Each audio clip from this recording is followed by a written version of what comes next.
তার আগে ঘুম থেকে উঠে না ঘুমা। তোমার যদি ইচ্ছে হয় তো তুমি পড়ো, তবে আমাদের বাড়ির মেয়েরা ওই সমস্ত জামা কাপড় কোনোদিন পরেও নি আর পরবেও না। আমাদের বাড়ির মেয়েরা সবসময় ওয়ান পিসই পরে। তোমার যদি মনে হয় এখন তুমি ওই সালোয়ার চুড়িদার এই সমস্ত করে রাস্তায় বেরোবো তো বেরো, বাবাকে জিজ্ঞেস করে নিও ব্যাস। কি অ্যারেঞ্জ ম্যারেজ করবি? হ্যাঁ, আমাদের ফ্যামিলিতে সব কেউ করে না বাবা, একটা মান সম্মানের ব্যাপার আছে সমাজে, এরকম করে না। মা লাভ ম্যারেজ করে দে, এই অ্যারেঞ্জ ম্যারেজ কি করে হবে? এবারেও ফাইনালে 95%। এসব করে কি হবে? হ্যাঁ, কি বাকিদের মতো ওই ডাক্তার ইঞ্জিনিয়ার হবে? কি বলবো বৌদি, তুমি বাড়িতে বাবা জ্যাঠা সবাই আর্টিস্ট, ছেলেটার মধ্যে আর্টিস্টিক কোনো সত্তা নেই। কি হবে না, ডাক্তার হবে, ইঞ্জিনিয়ার হবে, এসব আজকালকার মতো এসবই হবে। এই কোথায় যাচ্ছিস তুই?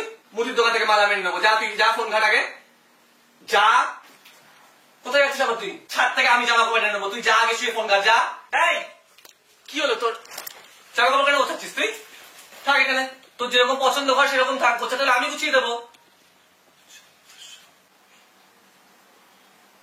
বাবু দরজা বলে কেন? বন্ধু এসছে, গল্প করছিস, প্রাইভেসি বলে তো কিছু জিনিস আছে নাকি? বন্ধ রাখ দরজা।